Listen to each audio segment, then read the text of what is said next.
We have some jokes. Monica Lewinsky, we've all heard of her, was walking in the countryside when she spotted an old lamp in the undergrowth. It was covered in mud, but as she began to rub the dirt off, a genie appeared in a puff of smoke.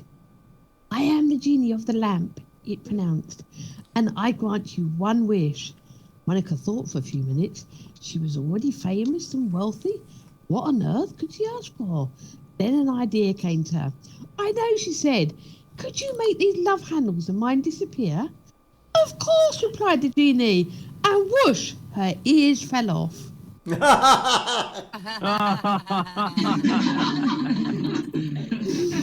good. A rabbit was being chased through the woods by a huge grizzly bear. I don't know if I told this one. I did. Right, a man who spent a long, relaxed day with a few friendly bottles was meandering homeward when he saw a man lying in a roadside ditch. With the courage of several bottles and no hesitation, our hero jumped in, dragged the man out and shook him thoroughly. When the man came to, he said, "Thank you for rescuing me. I'm not a normal man, I'm a genie. And the person who released me originally hit me after making but one wish. Therefore, you can have the 2 remaining wishes." Our man had no difficulty in accepting his good fortune and thought long and hard for a complete microsecond before announcing, "I'll have a bottle of whiskey that never runs empty, please." The genie waved his hand and a full bottle appeared. Our man took a huge gulp, squinted carefully at the bottle and saw that it was still as full as when it first appeared. Wonderfully enthused. Give me another one of those. Oh. What a waste. Oh gosh. An isolated part of the country was being terrorized by a gang of ruthless bandits, and people were fleeing their homes. In one village, all that remained was a young boy and his toothless 85-year-old grandmother. One morning, they were woken by a tremendous noise as the gang rode into town. "We want food," they demanded of the young boy. "All I have left is one sausage and half a loaf of bread," he said. "Then give it to us. War is war." "Drink," they shouted. "We want drink." "There are only 3 bottles of beer left," replied the boy. "Good, let's have them now. War is war." "Women! British women!" they yelled later. "There is only my grandma," he said, pointing to the old hag who was smiling at them. "Well, perhaps we'll forget about the woman," one of them said, looking at the horrible sight. "What do you mean?" said the old woman crossly. "War is war."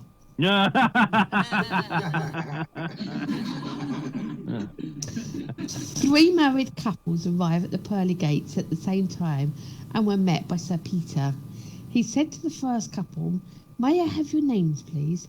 "Well, of course," replied the husband. "I'm Bob Crossley, and this is my wife, Sherry." "Oh, I'm so sorry," said Peter. "I can't let you in. I can't have anyone in here with a name related to drinking." So the first couple walked away, sadly. St. Peter turned to the second couple.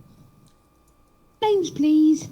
"I am Martin Parker, and this is my wife, Penny." "Oh dear," said St. Peter, shaking his head. "No one come in here if their name is related to money." So the second couple departed. Then, before St. Peter could ask the third couple any questions, the husband took his wife by the arm and led her away. "Come on, Fanny, let's go."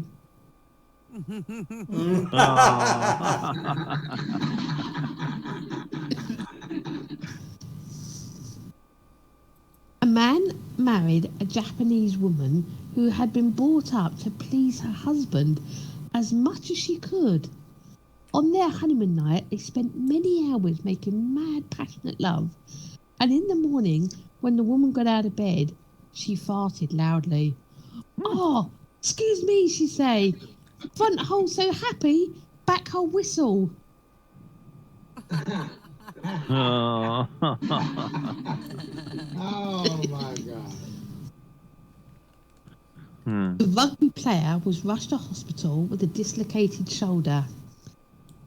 As the doctor manoeuvred it back into place, he groaned and yelled out in pain. "Stop acting like a baby," remarked the doctor. "A big rugby player like yourself. Now there's a woman next door giving birth and she's not making a fuss like you." "Maybe not," replied the rugby player through gritted teeth. "But then in her case, no one's trying to push anything back in."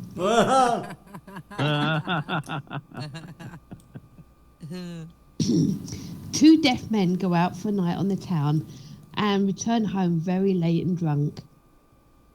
When they meet the following day, the first man signs that his wife was asleep when he got in, so he was able to slip into bed without waking her. The second man shakes his head and sighs, "No such bloody luck. The wife was awake and started giving me hell." "What do you do?" said the man. "Turn the light off." Oh. Took you a while, Catboy. Was that it? A man Oh, sorry. walked up to an attractive girl and said, "I've lost my wife. Do you mind if I talk to you?" "Why?" she asked. "Because every time I talk to a pretty girl, my wife always appears out of the blue." Ah. Okay, so my last one. Timing. That's funny. Last one. Her husband had been slipping in and out of a coma for several months, yet she stayed by his bedside. When he finally came to, she was overjoyed. He motioned for her to come nearer.